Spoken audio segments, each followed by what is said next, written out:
සුබරු කවුරුත් වේවා ආදරණීය දුවේ පුතේ මේ ලැබිච්ච කාල සීමාව තුළ අපි බලමු ඉංග්‍රීසි සාහිත්‍ය රසාස්වාදයේ විෂය සම්බන්ධයෙන් විෂය කරුණු කීපයක් සහ ප්‍රශ්න පත්‍රය ගැන ඔබේ දැනුම වර්ධනය කරගන්න.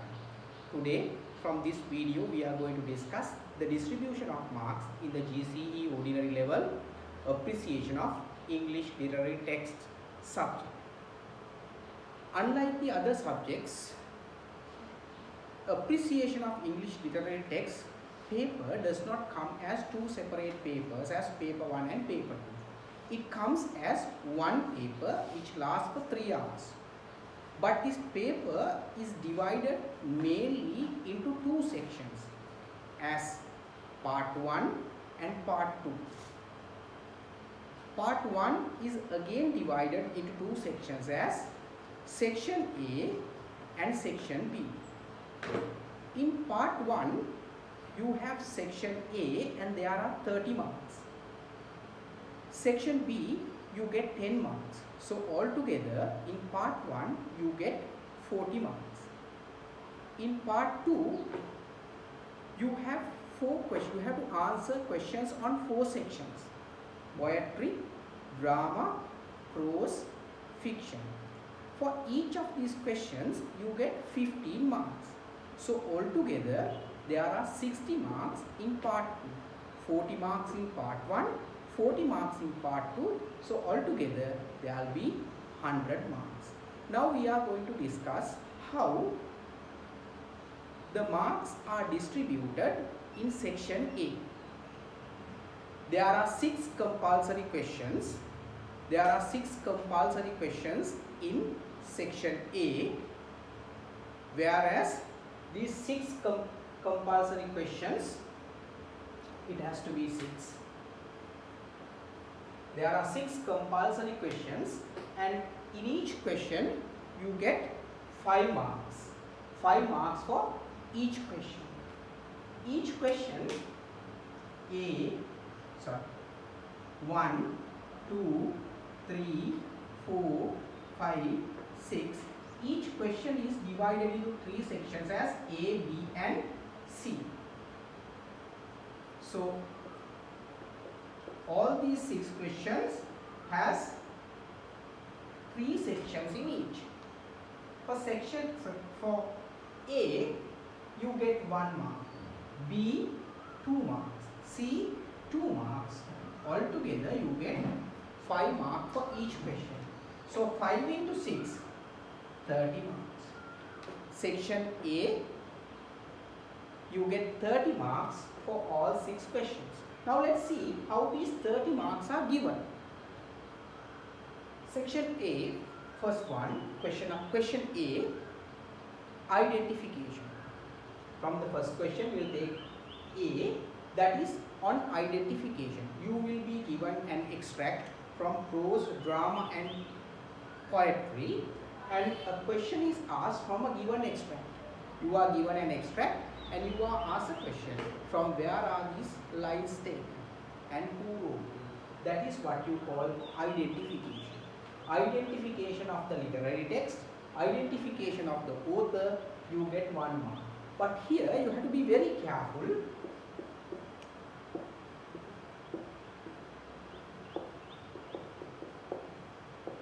If the particular extract is taken from the Lahore attack, the capitalization is compulsory.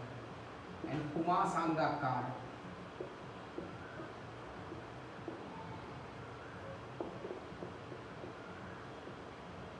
So this capitalization is compulsory. If you do not write the capital letters as given in the textbook, if you do not write these texts, if you do not write the title of the text and name of the author as given in the textbook, you don't get this 1 mark. So capitalization, the use of the article, these are highly important in order to get marks for A. B is a direct comprehension question.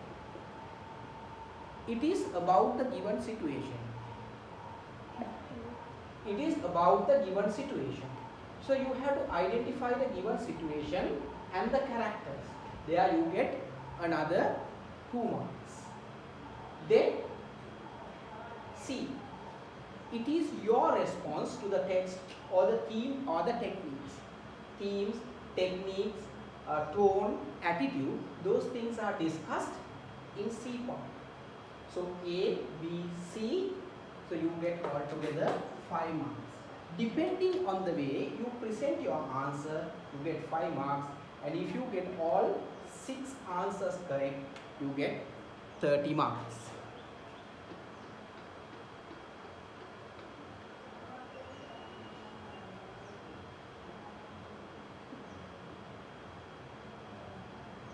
Then have a look at the section B. The section B, there are 3 questions. One from Vendor of Sweets, another one from The Prince and the Pauper, another one is from Bringing Tony Home. You are expected to write answer for one of these only. දුවේ පුතේ හොඳට මතක තියාගන්න මේ ප්‍රශ්න තුනෙන් එකකට පමණයි ඔබ උත්තර ලියන්න ඕන. මේ ප්‍රශ්න තුනේ there are 4 sections in each question. Question 1, 2, 3, 4, there are 4 sections. So in each question, in each of these questions, the first one is based on identification of the situation. Meaning the given extract is taken from the Vendor of Sweets and you have to identify the exact place where the particular situation takes place. So you have to mention the particular situation, not the name of the text. Particular situation in the sense, this incident takes place in Jagan's sweetmeat shop. Likewise, you have to give the very particular situation. Then, identification of the situation, you get 2 marks. Then, the second one is based on comprehension or the identification of the characters. You get 2 marks again. The third one is based on the contextual meaning of 2 given words or phrases. There you have to be very careful because you have to deal with both the denotation and the connotation of the given words. The contextual meaning, the meaning has to be given according to the given situation. So the connotation should be considered very important. And the last one, the critical evaluation or the response or critical evaluation or the response. Mostly it deals with the theme. If you are asked what is the theme, writing only the theme. For example, tradition versus modernity would offer you only 1 mark because here 2 marks, 2, 2 and here you have got 4 marks. But if you given one answer in one sentence, you get only 1 mark. If you describe the particular situation with details taken from the extract and taken from the book and give a proper answer, then you get 4 marks. Next we are dealing with the essay type answers. These essay type answers, there are questions from poetry, there are 5 questions, drama 2 questions, prose 4 questions and fiction 3.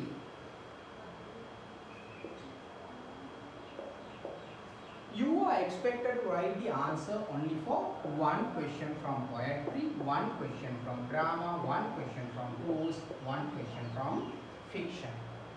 Marks are given for the essay type questions as 7 marks for the content, 4 marks for language and 4 marks for organization.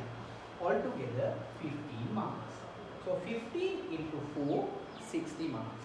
That is how the marks are given at the O-level examination.